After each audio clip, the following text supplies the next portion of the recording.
dancing.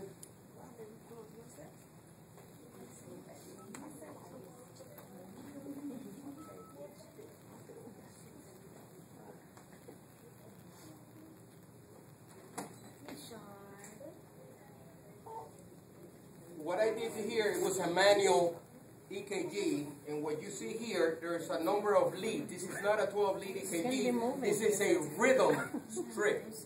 What is a rhythm strip? When the patient has an arrhythmia, or when the patient is on a code, they want you to be recording the rhythm. And when a patient is on a code, like a code blue, the patient is a cardiopulmonary resuscitation, you have to run the EKG machine on a rhythm the entire code. You cannot stop. So you go through a book of paper like that, and you have to have the next one ready to put it in case, because they need to have that recorded. Okay, so this is a rhythm strip, and what they do is you got lead 1, lead 2, lead 3, AVR, AVL, AVF, and you get a rhythm picture from different locations of the heart, and you get a tracing, and you see the rhythm. If it's regular, in his case, it's fantastic. Boom, boom, boom, boom. There's no irregularity. There is no arrhythmia. Arrhythmia means no rhythm. Okay? So now we're going to go ahead and proceed and do an EKG. Okay, so again, it's super easy. All you have to do is, and that's it. Just press a button. And these EKG machines not only will record an EKG, but also gives you a diagnosis.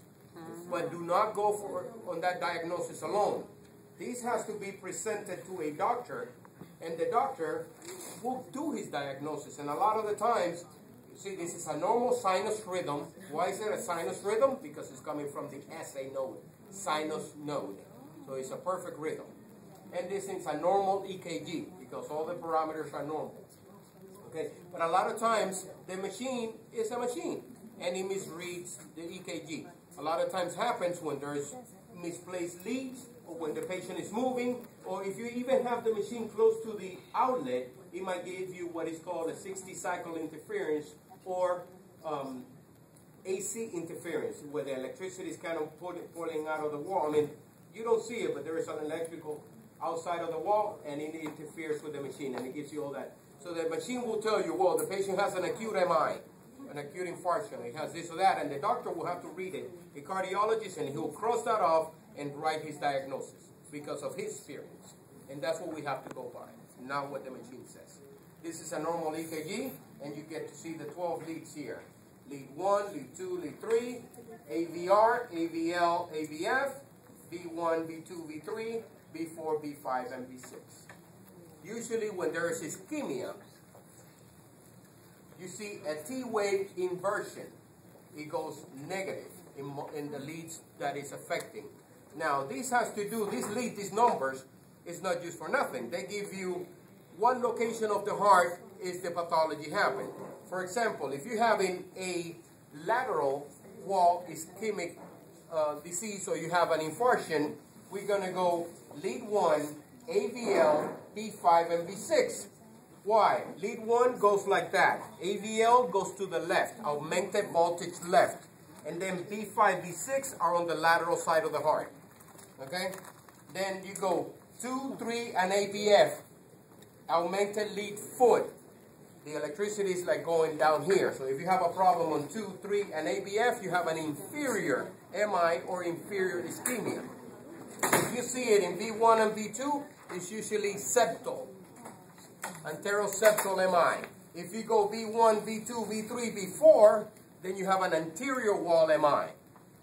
When it's inverted in V1 and V2, and that is experience and criterion and practice and practice and practice, is a posterior MI. And by looking at the location of where is this happening, you know.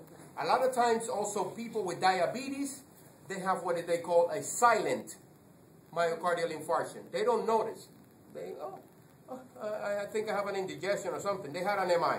How do you know that the patient had an MI a long time ago?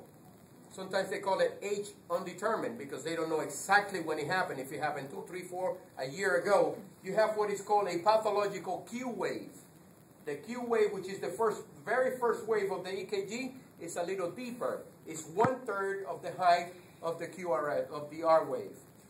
And again, whenever you do EKG, if you want to go over and do a little summary of it, or you want to practice on it, I'd be more than happy. Anybody here can help you read these things. Okay, it's very important for you.